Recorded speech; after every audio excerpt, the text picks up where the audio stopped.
राधे दोस्तों, मेरे चैनल धार्मिक कथा शौके में आपका हार्दिक स्वागत है। मैं आज आपको भगवान विष्णु तथा माता लक्ष्मी की कहानी सुनाती हूँ। भगवान विष्णु और सौभाग्य और धन की देवी माँ लक्ष्मी जी के साथ मृत्यु लोक भ्रमण की कथा का अमृत पान करेंगे। परमेश्वर के तीन मुख्य स्वरूपों में से एक भगवान विष्णु का नाम स्वयं ही धन की देवी माँ लक्ष्मी के साथ लिया जाता है।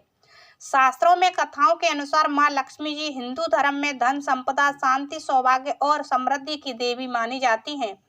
माता लक्ष्मी जी भगवान श्री विष्णु जी की अर्धांगिनी हैं। सुख व समृद्धि की प्रतीक माँ लक्ष्मी व भगवान विष्णु को युगों युगों से एक साथ ही देखा गया है। यदि कोई व्यक्ति अपने जीवन में धन का वास चाहता है तो हमेशा ही माँ लक्ष्मी के साथ विष्णु भगवान की आराधना अवश्य करे। इन दोनों का रिश्ता काफी शुद्ध या सर्वश्रेष्ठ माना जाता है। परंतु ऐसा क्या हुआ था जो लक्ष्मी जी के कारण भगवान विष्णु जी की आंखें भर आईं। एक कथा के अनुसार लक्ष्मी जी की किस बात से विष्णु जी इतने निराश हो गए। एक बार भगवान विष्णु शेषनाग पर बैठे बैठे उदास हो गए और धरती पर जाने का विचार बनाया। धरती पर जाने का मन बनाते ही विष्णु जी जानने की तैयारियों में लग गए। अपने स्वामी को तैयार होता देखकर लक्ष्मी ने उनसे पूछा, स्वामी आप कहाँ जाने की तैयारी में लगे हैं? जिसके उत्तर में विष्णु ने कहा, हे देवी, मैं धरती लोक पर घूमने जा रहा हूँ। यह सुन माता लक्ष्मी जी का भी मन धरती पर जाने को हुआ और उन्होंने श्री हरि से इसकी आज्ञा मांगी। लक्ष्मी जी द्वारा प्रार्थना करने पर भगवान विष्णु बोले, आप मेरे साथ चल सकती हैं, लेकिन एक शर्त पर। तुम धरती पर पहुंचकर उत्तर दिशा की ओर बिल्कुल मत देखना, तभी मैं तुम्हें अपने साथ लेकर जाऊंगा। यह सुनते ही माता लक्ष्मी ने तुरंत हाँ कह दिया और विष्णु जी के साथ धरती लोक जाने के लिए तैयार हो गईं। माता लक्ष्मी और भगवान विष्णु सुबह सुबह धरती पर पहुंच गए। जब वे पहुंचे तब सूर्य देवता उदय हो ही रहे थे। कुछ दिनों पहले ही बरसात हुई थी, इसीलिए धरती पर चारों ओर हरियाली ही हरियाली थी। धरती बेहद सुंदर दिख रही थी। अतः माँ लक्ष्मी ने मंत्र मुग्ध होकर धरती के चारों ओर देख रही थी।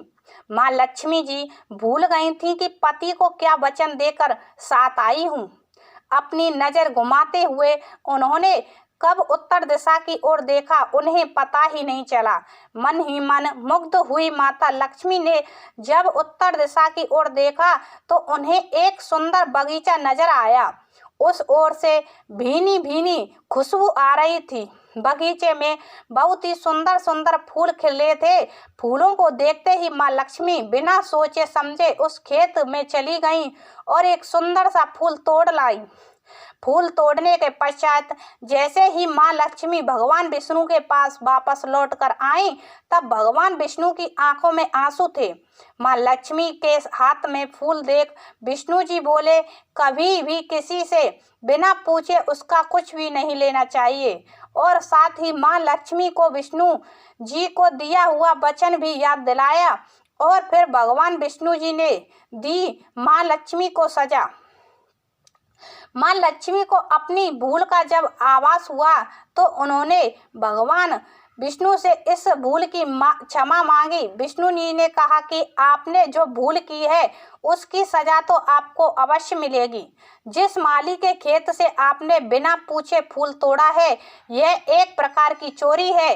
इसीलिए अब आप 3 वर्ष तक माली के घर नौकर बनकर रहो। उसके बाद मैं आपको बैकुंठ में वापस बुलाऊंगा। भगवान विष्णु का आदेश माता लक्ष्मी जी ने चुपचाप सर झुकाकर मान स्वीकार किया। जिसके बाद माँ लक्ष्मी ने एक गरीब औरत का रूप धारण किया और उस खेत के मालिक के घर गईं। माधव नाम के उस मालिक का एक झोपड़ा था, जहां माधव पत्नी, 2 बेटे और 3 बेटियों के साथ रहता था। माता लक्ष्मी जब एक साधारण औरत बनकर माधव के झोंपड़े पर पधारी तो माधव ने पूछा, बहन आप कौन हैं? तब माँ लक्ष्मी ने कहा, मैं एक गरीब औरत हूँ, मेरी देखभाल करने वाला कोई नहीं, मैंने कई दिनों से खाना भी नहीं खाया, मुझे कोई भी काम दे दो, मैं तुम्हारे घर का काम कर लिया करूँगी और इसके बदले में आप मुझे अपने घर के एक कोने में आसरा दे देना। माधव बहुत ही अच्छे दिल का मालिक था, उसे दया आ गई, लेकिन उसने कहा, बहन मैं तो बहुत ही गरीब हूँ, मेरी कमाई से मेरे घर का खर्च काफ़ी कठिनाई से चलता है, लेकिन अगर मेरी 3 बेटियाँ हैं उसकी जगह अगर 4 बेटियां होती तो भी मुझे गुजारा करना था। अगर तुम मेरी बेटी बनकर और जैसा रूखा सूखा हम खाते हैं उसमें खुश रह सकती हो तो बेटी अंदर आ जाओ। माधव ने माँ लक्ष्मी को अपने झोंपड़े में शरण दी और माँ लक्ष्मी जी 3 साल तक उस माधव के घर पर नौकरानी बनकर रहीं। कथा के अनुसार कहा जाता है कि जिस दिन माँ लक्ष्मी जी माधव के घर आई थी उसके दिन ही माधव को फूलों से इतनी आमदनी हुई कि शाम को उसने एक गाय खरीद ली। फिर धीरे धीरे माधव ने जमीन खरीद ली और सबने अच्छे अच्छे कपड़े भी बनवा लिए। कुछ समय बाद माधव ने एक बड़ा पक्का घर भी बनवा लिया। माधव हमेशा सोचता था कि मुझे यह सब इस महिला के आने के बाद मिला है, इस बेटी के रूप में मेरी किस्मत आ गई है। एक दिन माधव जब अपने खेत से काम खत्म करके आया तो उसने अपने घर के द्वार पर गहनों से लदी एक देवी स्वरूप औरत को देखा। जब निकट गया तो उसे आभास हुआ कि यह तो मेरी मुंह बोली चौथी बेटी यानी वही औरत है। कुछ समय के बाद वह समझ गया कि यह देवी कोई और नहीं बल्कि स्वयं माँ लक्ष्मी है। यह जानकर माधव बोला, हे माँ हमें क्षमा करें, हमने आपसे अनजाने में ही घर और खेत में काम करवाया। हे माँ यह हमसे कैसा अपराध हो गया, हे माँ हम सबको माफ कर दे। यह सुन माँ लक्ष्मी जी मुस्कुराई और बोली, हे माधव तुम बहुत ही अच्छे और दयालु व्यक्ति हो, तुमने मुझे अपनी बेटी की तरह रखा, अपने परिवार का सदस्य बनाया।